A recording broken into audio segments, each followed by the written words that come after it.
Okay, so this part is really easy. Make sure that you're in render mode. Now what we're going to do is you can do W on your keyboard so you can scroll in a little bit.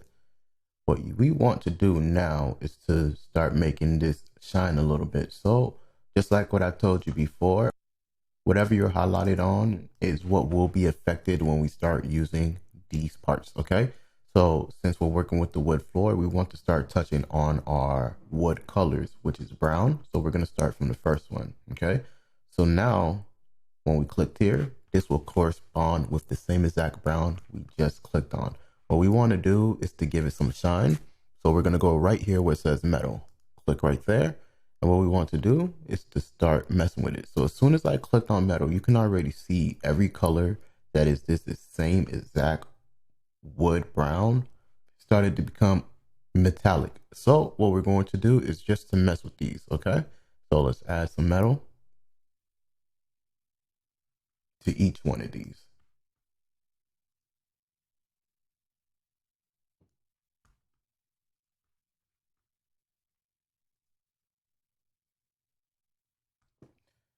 And they don't all have to be the same amount of metal, okay? So you can kind of be random, just kind of have them in the same ballpark.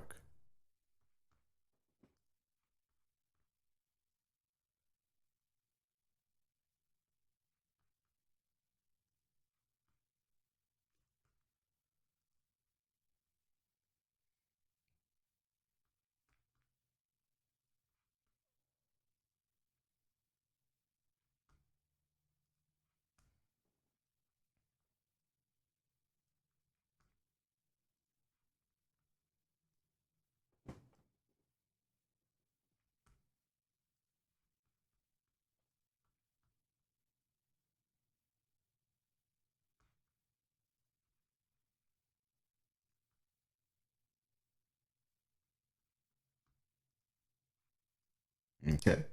And then we have this one as well. A little bit metallic. So if you notice, it became really shiny. So what we want to do is to kind of back that off a little bit so it isn't so harsh. So we're going to start from the beginning and we're going to mess with our uh refraction index. Okay, that's the IOR. So we're just going to push this down a little bit on each one of these. And it doesn't have to be the same exact one on each one. So you can be random if you like. Just stay around that same ballpark.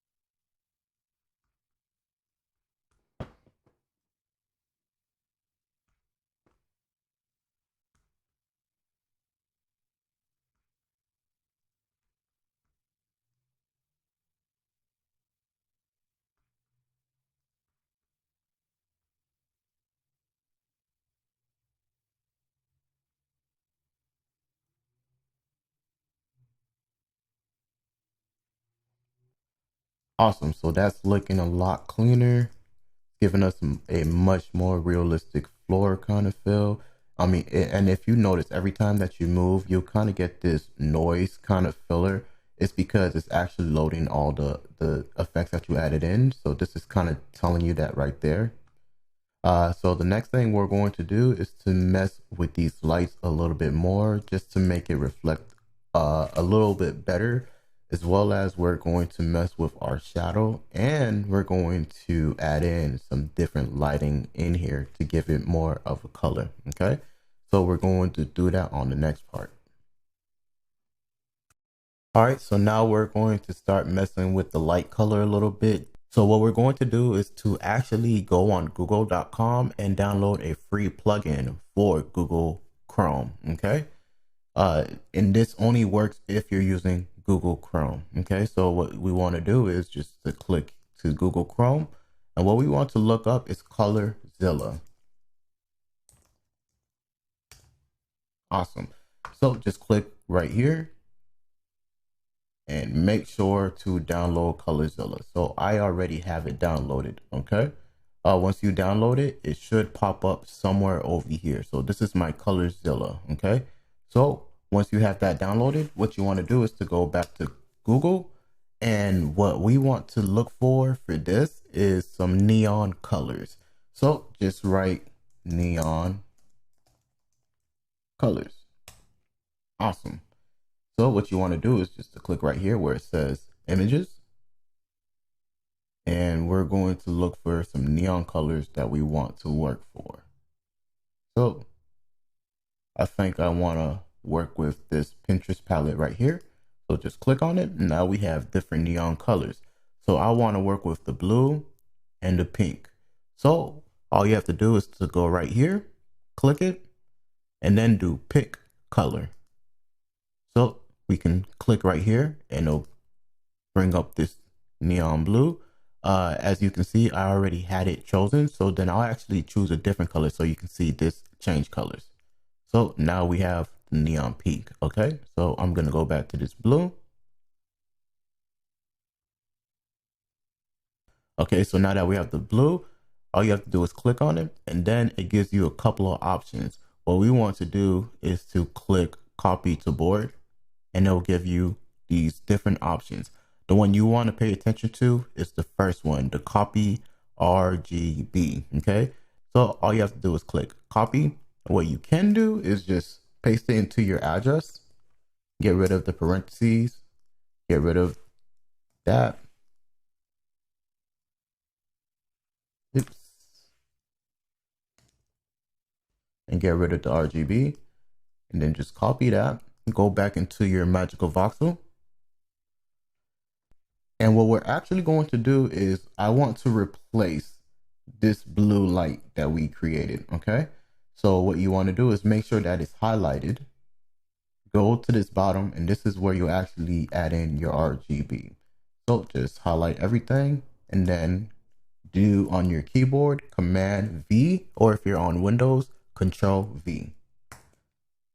Press enter. And now we have our neon blue light, okay? We're going to do the same thing on this next part. So just get a free empty color space on your palette. Go back to Google, choose this pink, it's there. Click on it, copy the clipboard, copy the first one, put in your address, delete what we can't use.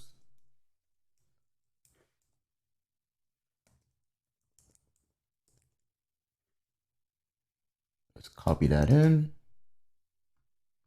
Go to your Magicavoxel in this empty spot. Just paste it in. Click enter. And now we have pink. So what we're actually going to do now, turn each one of these pink. So what we want is blue, pink, blue, pink, blue, pink, blue. Okay. So to do that, we're going to go to model. And right now you notice that you can't click on this, right? And that gets frustrating if you don't know what to do. And it's really easy fix. Make sure that you're right here where it has this is your highlight tool. Just click it. Now Magicavoxel knows what you're trying to click on. You click here. Okay, now that we have this open where we can see this mode, what you want to do is to make sure that you're on paint. Okay, so now make sure that your pink is still highlighted. What we want to do is to click on each other one. Okay, so we have blue, we're gonna make this one pink. Just click, it's pink. Blue, pink, blue, pink. Awesome. So now when we go back to our render, we get a blue and pink look fill. Okay, so if you notice, we replaced the color on our blue, so that's why our emission is still active. What we have to do now is to add in some emission to our pink. So just go to emitter, push up your power, push up your emission. Mess with this a little bit. looking really nice. Now what I want to do is kind of mess with our shadowing a little bit, the way that the lighting kind of occurs, okay? So we can just touch our angles.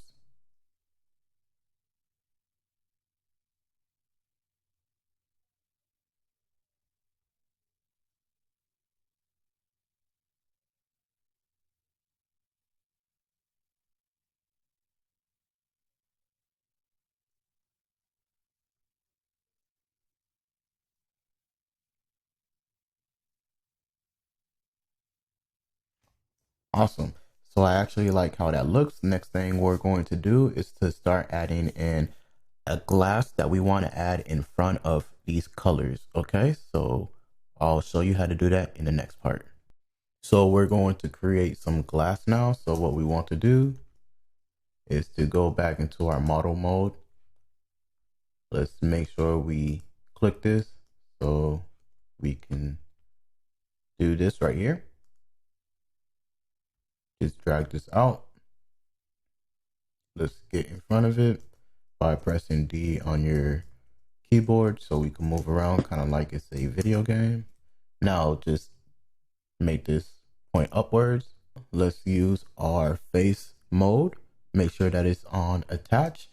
And the glass I want to create is a glass that we're actually going to put on top of this, okay? So since it's going to be on the floor, we're actually going to add our face mode voxel on the floor. So just click on the bottom and we have that. Awesome. So the next thing we're going to do is to go into our render and let's go to our color. What we want to make is a white glass. So we're just going to go right here to S, make it as white as possible, go to V, make it as white as possible again. So that's as white as we can get it. What we want to do now is to go over here where we have our material and we want to click on glass. So now we want to get our transparency really high. So I like to put mine at 99.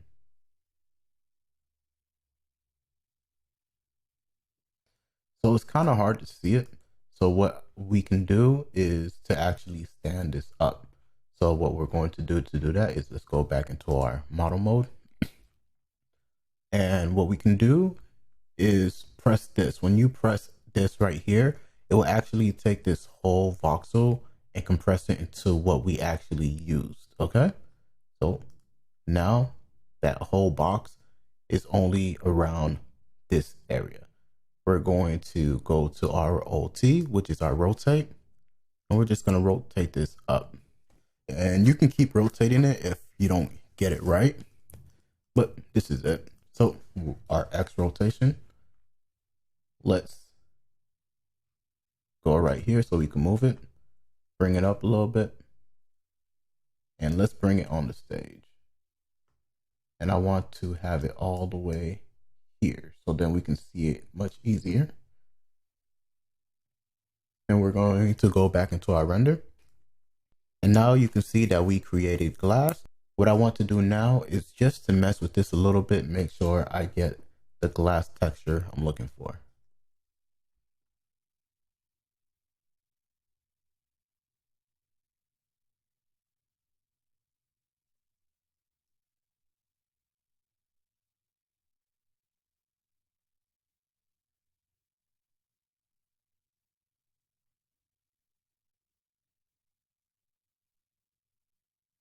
Okay, nice. So we're going to go back to model and we're going to flip this, push this down. Let's go here where we can get a good look. Push it down, bring it up, just like that. So when we render, you can see that we have the glass right on top of our wood. So now it gives it a little more of a shine. I'm going to push this up, kind of press my W so then it's like I'm going to the sky. I want to go back down. W again so I can go downwards. And this is what we have. So far, it's looking great.